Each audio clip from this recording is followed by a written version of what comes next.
मनीष सिसोदिया से सीबीआई की पूछताछ शुरू हो चली है। गिरफ्तारी के बाद ये पहली बार होगा जब सीबीआई मनीष सिसोदिया के साथ आमने सामने बैठी होगी। सीबीआई ने नए सवालों की फहरिस्त भी तैयार कर ली है। पहली फहरिस्त लगातार बहुत लंबी थी। उन सवालों को जब पूछा गया, रिटर्न में कई जवाब लिए गए। अब वापस उन सवालों को लेकर क्रॉस क्वेश्चनिंग होगी और सवाल जवाब, क्योंकि संतोषजनक जवाब नहीं सीबीआई को मिले, इसीलिए इन्हीं तथ्यों के साथ जब स्पेशल कोर्ट पहुंची सीबीआई, इन्हीं तथ्यों को वहां पर रखा गया। और अब गिरफ्तारी के बाद ये पहली बार होगा जब गिरफ्तारी शो हुई है और उसके बाद सीबीआई उनसे सवाल जवाब कर रही है।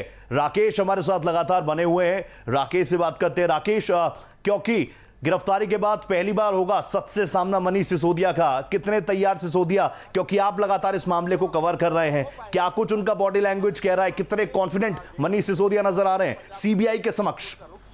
बहरहाल अब इस पूरे मामले पर सुप्रीम कोर्ट देखिए, कल जब राउज एवेन्यू कोर्ट में पेशी हुई थी तो उस दौरान मनीष सिसोदिया जो है थोड़ा सा घबराए हुए नजर आ रहे थे।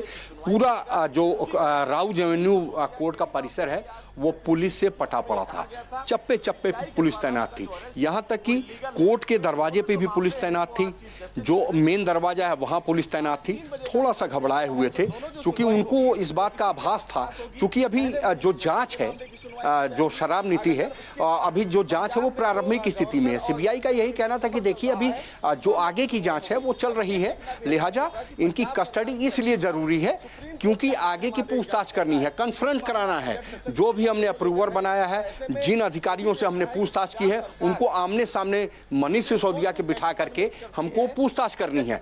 अब चूंकि उनकी गिरफ्तारी हो चुकी है, सीबीआई को हिरासत मिल चुकी है, अब ऐसे में अपनी गिरफ्तारी को सुप्रीम कोर्ट के समक्ष चैलेंज करना ये अपने आप में कहीं दर्शाता है कि मनीष सिसोदिया को लगता है कि उनकी गिरफ्तारी जो है वो गलत तरीके से हुई है, गैर कानूनी तरीके से हुई है। क्योंकि मनीष सिसोदिया का यही कहना था कि देखिए जो बीडिंग था उसको हमने पब्लिक प्लेटफॉर्म पे रखा था, ट्रांसपेरेंसी थी, पारदर्शिता थी, इसीलिए हमने उसको जो है आम जनता के सामने रखा। खुला प्रोसेस था, जो प्रक्रिया थी खुली थी, तो हमने इसमें कहां से घपला किया, स्कैम कहां से किया, वो पैसे कहां गए।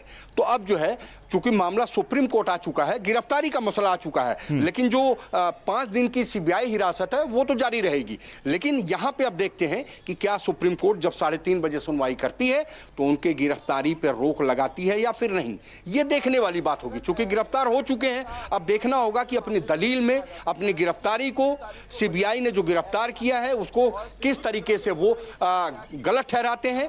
अपने बचाव में मनीष सिसोदिया की तरफ से क्या कुछ कहा जाता है ये देखने वाली बात होगी। 3:30 बजे का इंतजार करना होगा। लेकिन जिस तरीके से सीबीआई ने पूछताछ की, 8 घंटे की पूछताछ की, मनीष सिसोदिया की गिरफ्तारी होती है, सीबीआई आरोप लगाती है कि उनके कंप्यूटर से जो हमें डाटा जो हमने रिकवर किया उसमें कमीशन की बात 5% से बढ़ाकर 12% की गई। उन्होंने डेटा डिलीट करने की कोशिश की, फोन को लेकर सवाल किए, सिम को लेकर के सवाल किए, ये सवाल थे सीबीआई के।